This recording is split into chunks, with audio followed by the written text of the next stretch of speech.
Hi, welcome to the Java programming tutorial. What we've been looking at is containers and components, and we've looked at action listener and events and action performed. So everything in graphical user interface with Java is a component or a container. Now the frame, this is the frame here at the top, holds everything as a container. Now inside here we put lots of different panels, which is containers, and inside the panels we put buttons and labels, and those are components. Now what we're going to look at is another container, and it's a menu bar. So this here is a menu bar, and inside here it's got other containers and components. And so you can move along, and so the menu bar itself is a container and it's part of the frame. So that's what we're going to do to show you. We're going to do it on here, and so it'll appear up here, it'll appear up here, just below there. And so if I close this and we get started, so after we've created the frame, we're going to create a J menu bar, and it's a capital M there, and we'll call it bar equals new J menu bar, and that's a constructor. So that's us created an instance of a J menu bar. It doesn't do anything at the moment, but for the J menu bar to be useful, we need to put a menu inside it. So file is a menu, this whole thing is a menu bar, and with a menu called file has been added to it, and everything in here is a menu item, and everything in here is a menu item. So what we're going to do is, the first thing you do is create the menu bar. That's the whole thing. Then you create the menus, and so it's J menu, capital M, and we'll just call it menu. Well, this menu, but this is going to be the file menu, so we'll call it file menu, and equals new J menu,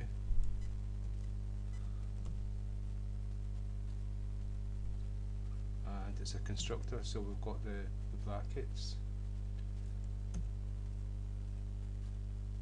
and so that's J menu added another one, J menu, because we've got more than one menu you put on menu, and we'll copy this one, edit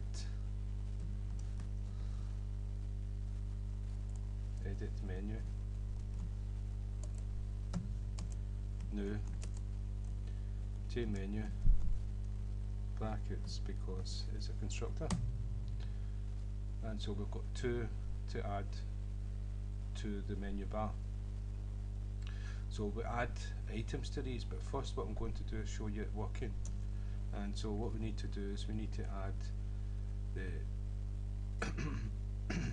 excuse me, we need to add the two menus to the menu bar, and so we called the menu bar, so we go bar dot add, because it's a container,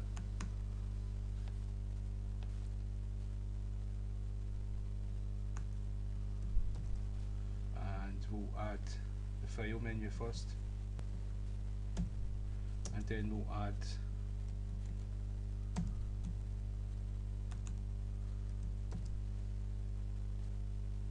the edit menu, so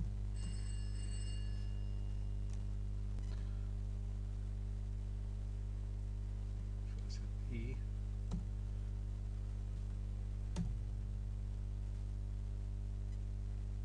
so edit, done that with a capital, it should be a small. So this should be good now, yeah.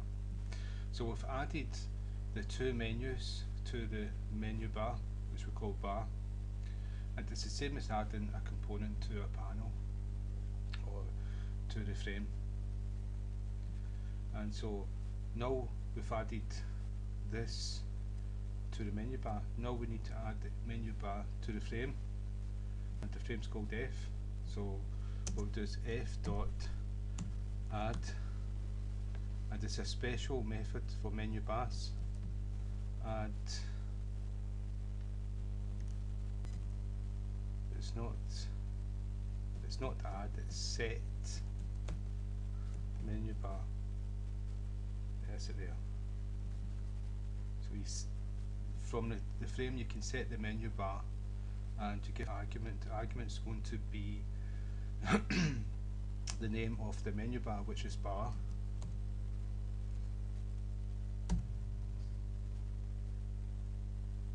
And there's something wrong with it.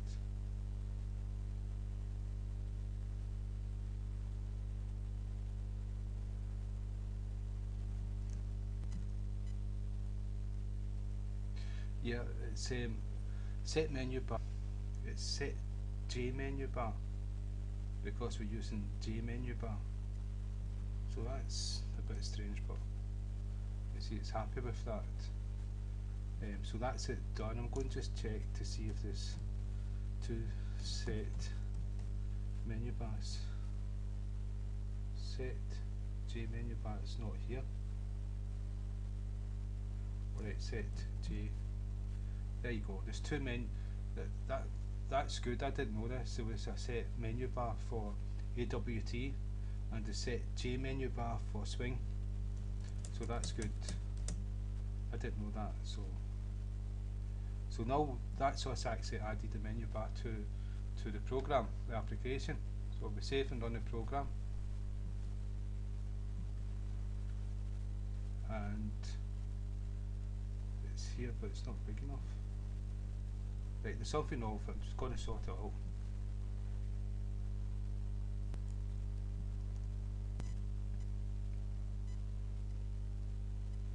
I know what's wrong with it. It's we've created a file menu bar and edit menu bar, but we've not given it a string. And this string I'll show you.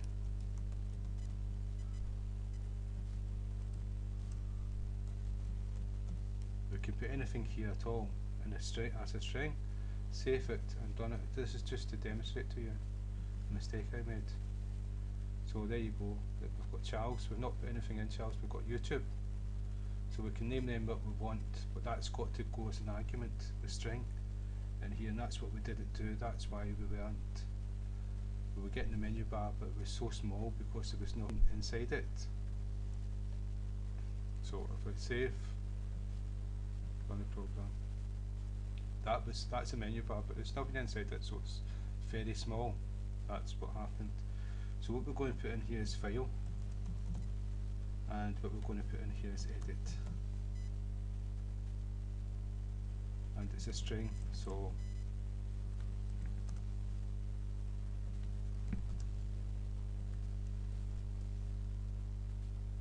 okay, and so if we save and run the program, now we've got our menu bar, but we've not put anything inside each menu. That's one menu, that's two menu. So we can have all different menus in the menu bar. And so that's what we're going to do next.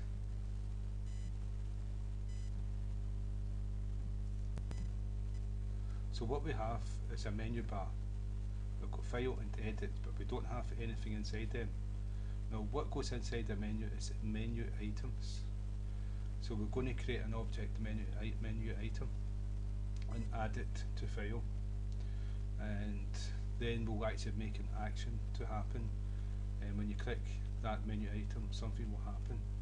So that's the action listeners we use for that. And so how we do this is, what we do is we create an object of J menu item. We created an object of J menu bar, we created an object of J menu. Now we need to create an object of J menu item, and we'll call it see, we created 2 menus, so we can create as many items as we want, so each one will have a different name. So this one is going to just do print,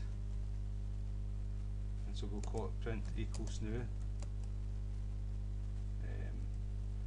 J menu item, and it's a constructor, so we've got brackets, and so that's us created menu item. And what we will do is we'll create another one, give it another one, and we'll call it print 2, and so that's us created 2 of them. So next thing, what we've got to do is we've got to add the menu items to the menu that we want it to appear inside. And so how you do this is, want to get this in the right order. Yeah. How you do this is you use, I want to put it in file menu, so you go file, menu,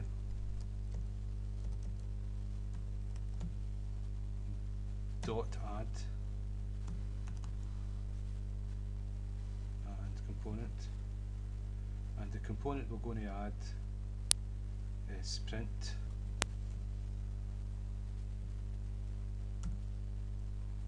and I'm going to copy that, and that's print 2. So we've added 2 different ones, and again we've got to give it a name. At least I think we do. We're going to find out print name, and this one is print nothing.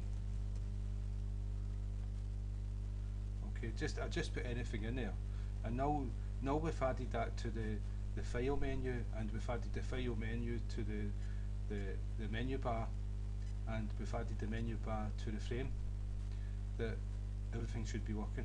So save it, and when we click on file, we've got the 2 different menu items. They don't do anything yet because we've not added an action listener to it yet. Now I've already shown that in different tutorials there's different ways of adding action listeners. Now we've implemented action listener, and for like to save memory space and to stop the program from being inefficient and running slow, it's better just to use the one, but we can actually use more than one, and so I'll still show you how to do that. We get the menu item, and so the menu item is here. We're going to print name, so the menu item, what we do is the name of the menu item is print dot add action listener, just like you normally do in any component.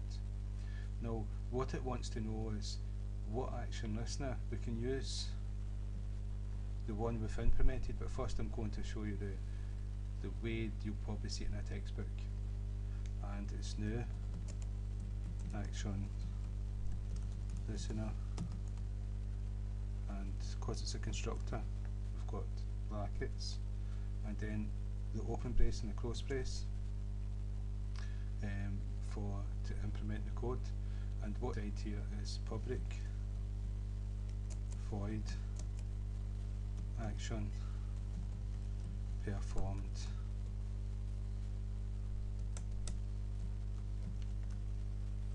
brackets, because it's a method, the open and close brace to implement the code, system dot out dot print when, and I'm going to print out Charles.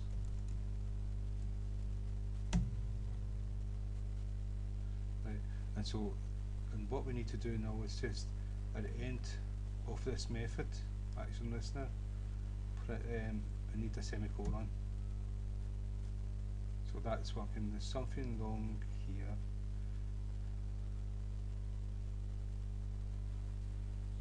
Yeah, action comes in here. Action event E. Right. So this method takes an argument and it's an action event argument, and we can call it to access it whatever we want, and we just called it E. So if we run this program now, because we've added an action listener to it,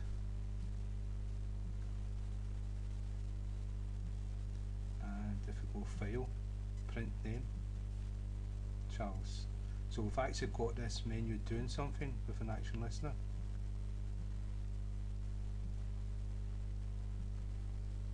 We never put an action listener onto this one, but you can imagine every single one of these has got if every single one of these have got their own action listener, how many action listeners you think is stored in memory and is listening all the time? Well, it's better practice just to use one if you can, and so I wanted to show you this. Let's see if I can take all this away. Yeah, because you'll see it in textbooks. Now, what I'm going to do is F, that's the name of this class, and the frame, and we've already implemented it. And this is the one that's getting used for everything in this class. And the way to actually do it is to create a J menu, J menu item, and give it a name. So this is going to be type J menu, and we're going to call it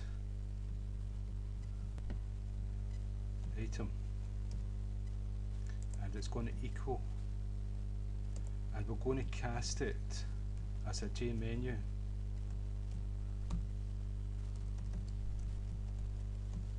Item. And what we're going to do is we're going to use the action event E, and because it's got methods, this is the event that's going to be fired when we click that menu item. And so E dot get source. So when we fire an event, we can actually tell where the source comes from by this method here. And so this is what item is going to hold. And so if we do another if statement, and in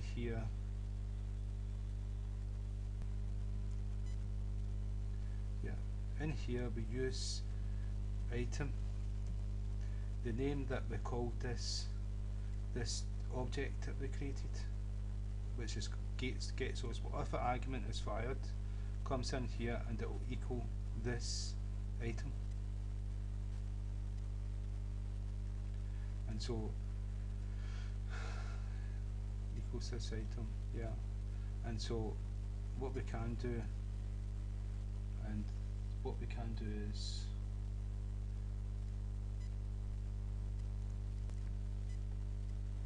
the name of the get item is, what is it again? Print.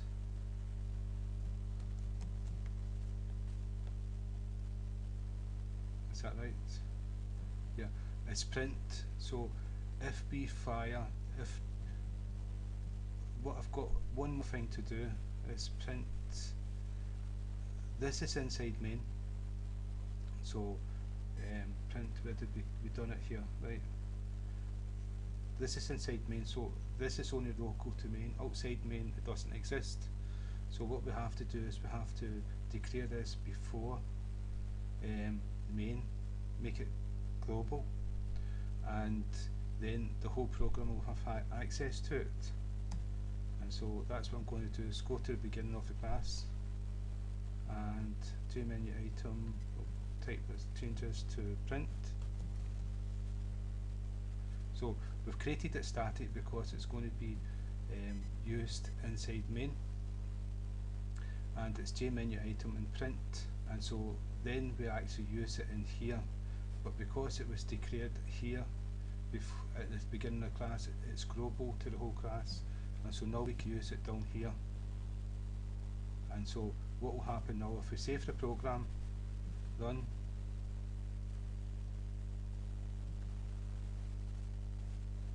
go to file, print name, and what you'll see is you've clicked the there button. Right, so that's not what's going to happen. Okay, let's find out what's went wrong. Yeah, nothing's went wrong at all. That's what's inside here because I've cut and paste. So what it is we're to print out my name, Charles. Yeah, it's just because I copied this, I changed the code, but I didn't change what was in the print. So this time, fingers crossed, it will work.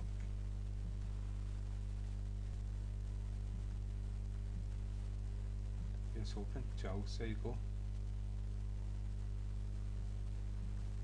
And so what this actually means that we can actually use one action listener for all the menus, and so this is going to make the program more efficient. So I wanted to show you both of them, and that's what I've done. And we can add as many items as we want, and we can nest the items and menus, etc. And so that's JMenus, that's menu bars and menus for your program. So I hope that's been of some use to you, and so again, thank you for your time.